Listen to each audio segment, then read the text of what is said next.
Praise the Lord, ஹல்லேலூயா. கிறிஸ்துவுக்குள் பிரியமானவர்களே, இந்த அருமையான காலை வேளையிலும் தேவ சமூகத்துக்கு வந்த உங்கள் ஒவ்வொருவரையும் இயேசுவின் நேற்று நாமத்தினாலே அன்பின் வாழ்த்துக்கள். இந்த நாளிலும் அப்போஸ்தலர் 15ஆம் அதிகாரம் 17ஆம் வசனத்தை அடியேன் வாசிக்கிறேன். பழுதாய் போனவைகளை மறுபடியும் சீர்படுத்தி அதை செவ்வையாக நிறுத்துவேன் என்று இவைகள் எல்லாவற்றையும் செய்கிற கர்த்தர் சொல்லுகிறார். ஆமென், ஹல்லேலூயா. பழுதாய் போன ஒவ்வொருடைய வாழ்க்கையும் கர்த்தர் சீர்படுத்துவேன் என்று சொல்லியிருக்கிறார். ஆமென்.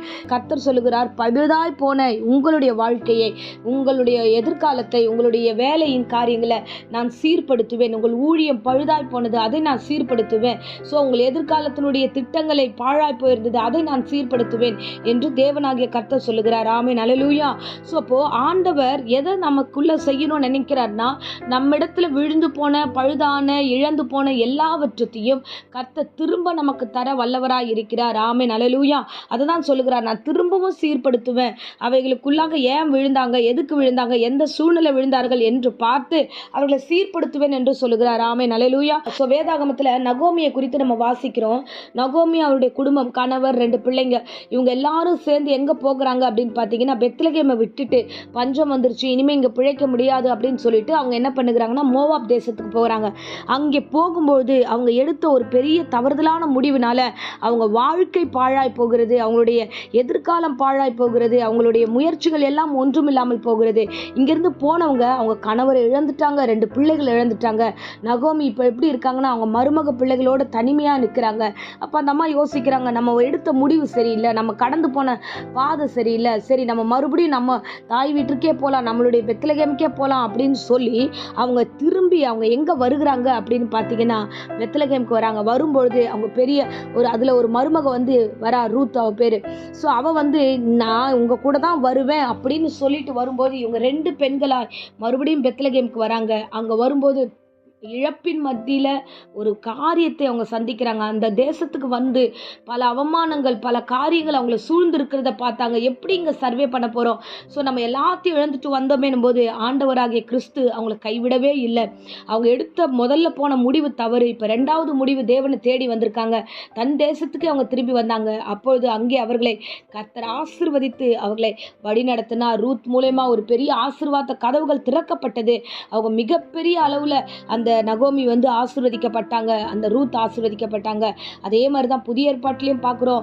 பேதுரு இயேசுவோடு இருந்த பொழுது நல்ல ஒரு பேர் பிரஸ்தாபத்தோடு அவர் சுற்றிக்கிட்டு இருந்தார். ஒரு காலகட்டத்தில் இயேசுவை சிலுவையில் அடிச்சுட்டாங்க அப்படின்னதுமே கூட இருந்த சீஷன் தான். ஆனால் அந்த பேதுரு விட்டுட்டு மறுதளிக்கிறான், சபிக்கிறான், சத்தியம் பண்ண தொடங்குறான், இயேசு யாருன்னு தெரியாதுன்றான். அப்போ அவனுடைய ஆவிக்குரிய வாழ்க்கை தடுமாற்றம் அடைகிறது. பாழான ஒரு நிலத்தில் விழப்படுகிறான்.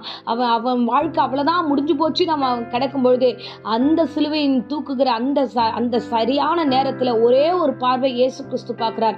மறுபடியும் அந்த ஒரே ஒரு பார்வையில் அவன் விழுந்து போனவனாக, ஆண்டவரே என்னை மன்னியும் என்று சொல்லி மறுபடியும் வருகிறான். வந்து தேவனோடு இணக்கமாய் மாறும்பொழுது அவனை கர்த்தர் முதல் தலைமை சபையின் போதகராக பேதுருவை கர்த்தர் மாற்றினார். ஆமென், ஹல்லேலூயா.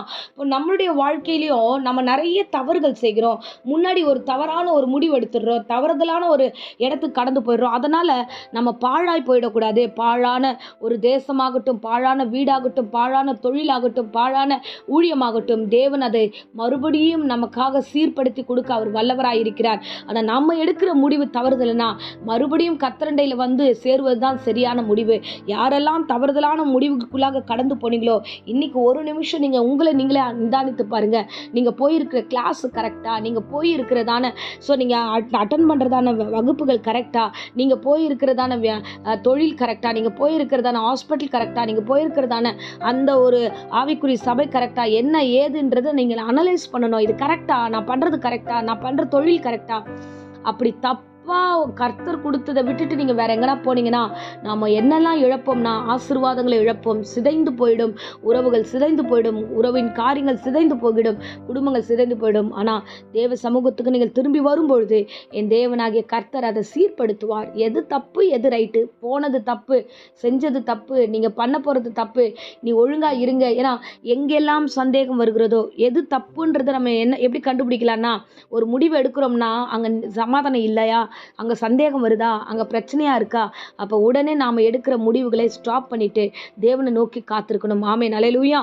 ஸோ ஆண்டவருடைய பிள்ளைகளாக நீங்கள் நகோமி எப்படி திரும்பி ரிட்டன் பெத்லகேமுக்கு வந்தாலோ, பேதுரு எப்படி திரும்ப கர்த்தர்கிட்ட வந்தாரோ, அதே மாதிரி நீங்கள் திரும்பி வரும்பொழுது உங்களுடைய பாழான எல்லாவற்றையும் அவர் சீர்படுத்துவார், அவர் ஸ்திரப்படுத்துவார், உங்களை நிலைநிற்க பண்ண வல்லவராயிருக்கிறார். ஆமென். இந்த பிரசங்கத்தை கேட்குற ஒவ்வொருவருக்கும் சொல்கிறேன், தேவன் எப்பேற்பட்ட நிலையில வந்தாலும் அவர் சீர்படுத்தி அவர் உங்களை நிலைநிறுத்துவார் என்பதை நீங்க மறந்துடாதீங்க. நீங்கள் இழந்த எல்லா ஆசீர்வாதத்தையும் திரும்ப பெற்றுக்கொள்வீர்கள். கர்த்தர் உங்களை ஆசீர்வதிப்பார்.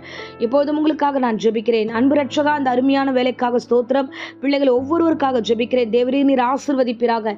எதை இழந்தார்களோ ஆண்டவரே, அது வேலையா இருக்கலாம், சொந்தங்களா இருக்கலாம், ஆண்டவரே தன்னுடைய எதிர்காலமா இருக்கலாம், ஊழியமா இருக்கலாம், எதை இழந்தார்களோ, எதை பாழாய் போச்சோ, எது தவறுதலான முடிவில் விழுந்து போனதோ அதை மறுபடியும் நீர் ஆண்டவரே சீர்படுத்தி ஸ்திரப்படுத்தி ஆண்டவரே எல்லாவற்றையும் அவர்களுக்கு தந்து நிறைவாய் நடத்தும். பேதுருவை ஆசீர்வதித்தது போல, நகோமி ஆசீர்வதித்தது போல என் பிள்ளைகளையும் ஆண்டவரை நீர் ஆசீர்வதிக்க முடியாது. தயவாய் ஜெபிக்கிறோம், அற்புதங்களை காணச்சேன். அப்பா, இந்த வேளையில வியாதி பலவீனத்தோடு யாராகிலும் இருந்தா ஆண்டவரே அப்பா சுகப்படுத்துங்க. நிறைய பேருக்கு ஜுரமா இருக்கு ஆண்டவரே.